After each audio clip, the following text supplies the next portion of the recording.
Start. Good luck. All right, good afternoon, guys. So the past couple of weeks, we've been compiling information from the Messina earthquake, and we prepared a small presentation for you guys to look over the results that we found out, the evidence, and the research we've gathered from this presentation. So the earthquake took place in Sicily, Italy. Sicily is an island in the province of Italy, and it took place in 1908. And this was the area that was affected here. All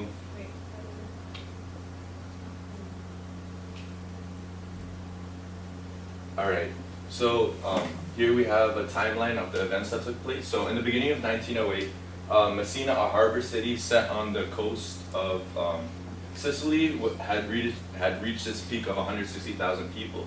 And by the end of the day, December 28, 1908, an earthquake with a magnitude of 7.1 strikes Sicily with a magnitude of 7.1 over a 39, and after a 39-foot tsunami followed.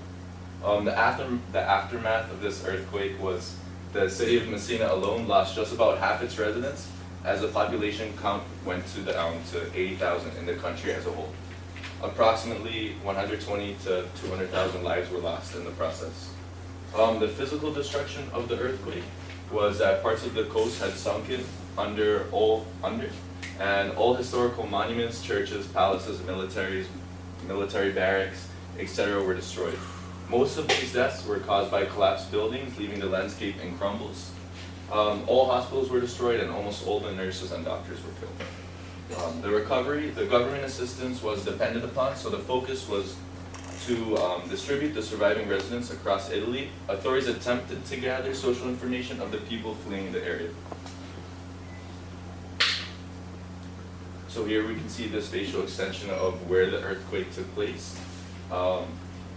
It's the epicenter of the earthquake and the extent of the cities of which it reached. Okay, so the aftermath was many of the residents lost their homes due to the destruction of their homes and their jobs, so they had to be relocated to different areas of Sicily, like Catania and Palermo, and many others were forced to go on a cargo ship named Florida in 1909 to go to New York City.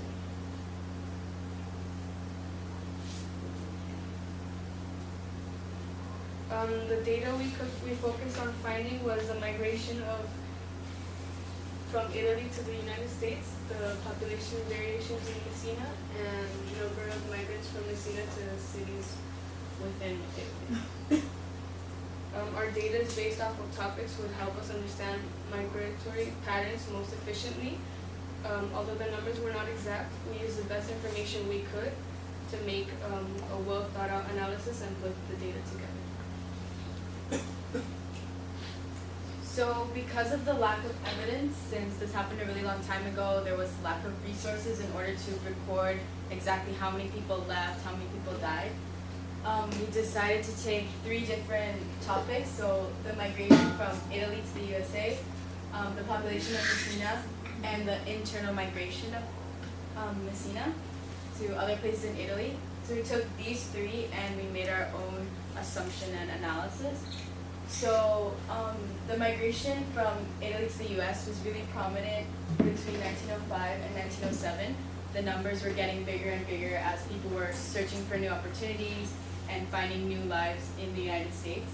Then conveniently in 1908, the year the earthquake happened, the numbers went dramatically down, so from 285,000 to 128,000. So this would be just in Italy, not in Messina alone, so that wasn't very specific information. But taking the other 2, so we have the population of Messina, the census, so it goes up from 1900 to 1908, takes a significant drop because of the number of deaths, and then slowly begins to rise again. And then in the internal migration, it can be explained that as the numbers dropped, what played a huge role in that was the fact that people were relocating and heading to different places nearby. since they lost so many of their possessions and things of monetary value, they couldn't pay to go to the US anymore, which explains the significant drop, and so they had to result in moving to other cities within Italy. So to conclude that, we analyzed that the population of Messina decreased clearly because of the deaths. Nothing was left, 91% of the buildings were destroyed, and obviously people can't live, work, and survive in a place where there's no jobs, no houses, no shelter, no anything. The migration to the US decreased because before the earthquake, migration was quite prominent, but now they had no way to get there. They had no resources and no money to actually get there. And the internal migration increased because although migratory patterns from Sicily to the US decreased, that explains why people would be going to places closer, as they wouldn't have to spend the money they didn't have. So we analyzed the migration numbers from the United States to Italy and how it changed before and after the disaster occurred. So we decided, since our numbers weren't so accurate, they were kind of all over the place, we chose a quadratic, exponential, and linear function. So after plugging in the parent functions of each one and getting equations, we found the correlation coefficients of each one. And so this is the result of the first one, the second one, and the third one. So these are the three all next to each other. The correlation coefficient, the one closest to 1, would be the one that would be the most accurate. So these two are relatively close because you can see how most of the dots kind of correlate in a line. But other experiments showed that our guesses weren't entirely correct.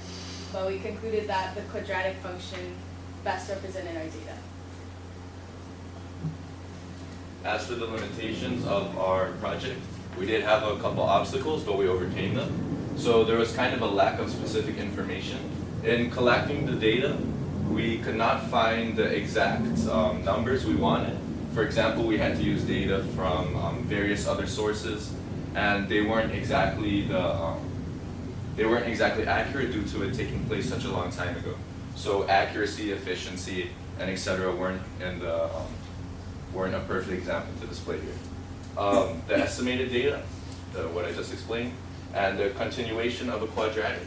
Quadratic equations continue into the negative numbers. Obviously, that's not possible to have a number of negative migrants. And as for the outliers, these were just points in our graph that didn't really have correlation to the quadratic here. So this coefficient was lower because the numbers that stood out, outliers, they made the data seem more inconsistent because they did not match the trend of data. That's fine. Good job. Okay.